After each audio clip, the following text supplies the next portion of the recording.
بہت بہت ویلکم ہے اور واقعات بتا رہے ہیں کہ مرزا غلام احمد قادیانی صاحب کے انتقال کے بعد سے آخر ہوا کیا کیا ہے. تو پلیز آئیں اور شروع کرتے ہیں. السلام علیکم. جی ایک بات جو میں کہنا چاہتا ہوں کہ میرا خیال ہے یہ سوال بھی درمیان میں کیا گیا تھا پچھلے دنوں کہ وہ کیا بات تھی کہ مرزا صاحب کی مخالفت ہوئی، کیوں ہوئی، کہاں سے ہوئی، وہ کیسی ہوئی. تو میں نے یہ کہا تھا کہ مجھے ایسے لگتا ہے کہ مرزا صاحب کے جو بیٹے تھے مرزا محمود، ان کی کچھ دوسرے علماء سے ہو سکتا ہے ملی بھگت. تو میں نے 2 نام لیے، ثناء اللہ امرتسری کا اور محمد حسین بٹالوی کا. میں نے کہا میرے پاس ثبوت تو نہیں ہے لیکن مجھے شک پڑتا ہے. لیکن میری تحقیق نے بتایا کہ میں بڑا قریب پہنچ چکا تھا کہ دیر واز سم تھنگ فشی، اور وہ فشی انہی کے گھر سے تھی. اچھا وہ کون تھے وہ میں آپ کو عرض کرتا ہوں.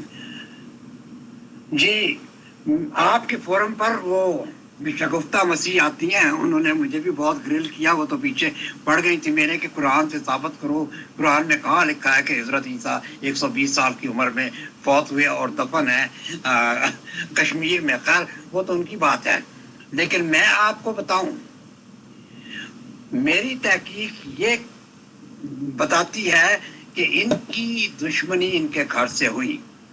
وہ میں نے یہ بائبل سے کوٹ لیا ہے. شگفتہ صاحبہ یہ آپ کو بتا دیں گی کون سے چیپٹر میں ہے کہ آپ کا دشمن آپ کے گھر میں ہوتا ہے. Your enemy is of your household. جب آپ ان سے بات کریں تو یہ پلیز کوٹ لے کے مجھے بھی بھجوا دیں کہ دشمن ہوتا ہے وہ گھر میں ہوتا ہے. تو میں انشاءاللہ پھر وہیں سے شروع کروں گا. میرا جو ہے نا اشارہ میر ناصر نواب صاحب کی طرف سے ہے. میر ناصر نواب صاحب، ان کو اکثر لوگ کٹھے نواب کہا کرتے تھے. یہ وہ خاندانی نواب نہیں تھے جیسے وہ آپ تو انڈیا سے دہلی سے آپ جانتے ہیں کہ وہ جو اصلی نواب کون تھے. جو نواب جو مالیر کوٹا کو پتہ نہیں مجھے تو مالیر کوٹلا اور نواب بہاولپور اور دوسرے حیدرآباد نواب حیدرآباد، یہ واقعی نواب تھے. لیکن یہ جو نواب صاحب تھے نا یہ چھوٹے پائے کے، لگتا ہے ان کو بناوٹی نواب کہا جاتا ہے. کٹھے نواب، پنجابی میں کٹھے نواب کہتے ہیں. تو یہ اس وقت جب حضرت صاحب قادیان میں تھے، ابھی انہوں نے میرا خیال ہے کیا کہتے ہیں ابھی نبوت وغیرہ براہین احمدی وغیرہ نہیں لکھی تھی. یہ ان دنوں میں وہاں محکمہ انہار میں یہ وہ نہیں ہوتے نقشہ نویس، یہ نقشہ نویس تھے ان دنوں. یہ مرزا صاحب کچھ کتابیں لکھا کرتے تھے. جیسے میں تفصیل میں تو نہیں جاؤں گا، بہت پہلے سے ہم بتا چکے ہیں کہ چونکہ ان دنوں اسلام پر بڑا دوسرے مذاہب سے بڑا خطرہ تھا. خطرہ تو کیا، خطرہ تو اسلام کو نہیں ہو سکتا، اللہ تعالیٰ نے یہ مطلب بھیجا ہے. لیکن دباؤ بہت سا دوسرے ہندوؤں سے، عیسائیوں سے اور دوسرے. تو مرزا صاحب کو یہ شوق تھا، ان کے پاس مطالعہ تو تھا ہی، اور انہوں نے اپنے طور پہ کچھ کتابیں لکھنا شروع کر دی. ابھی ان کے دعوی نہیں آئے تھے. تو اس وقت ان کے آس پاس کچھ لوگ اکٹھے ہو گئے تھے، اور جب انہوں نے کچھ کتابیں لکھنا شروع کی تو انہوں نے کہا کہ میں براہین احمدیہ لکھوں گا تو اس کے لیے 50 کتابیں لکھوں گا، 50 جلدیں وٹیور جو بھی تھی. تو اس کے لیے چندہ بھی اکٹھا کیا. انہوں نے براہین احمدیہ کی کوئی 5 جلدیں لکھی. اس کے بعد وہ مزید نہ لکھ سکے. تو جو اس وقت یہ جماعت نہیں بنی تھی، میں بہت پہلے کی بات کر رہا ہوں، اس وقت ان کی طرف سے کوئی دعوی نبوت وغیرہ نہیں آیا تھا.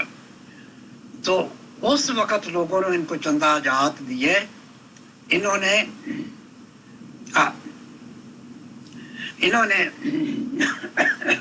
جی تو انہوں نے کتابیں لکھنا شروع کی، لیکن جو وعدہ کیا تھا وہ پورا نہ ہو سکا.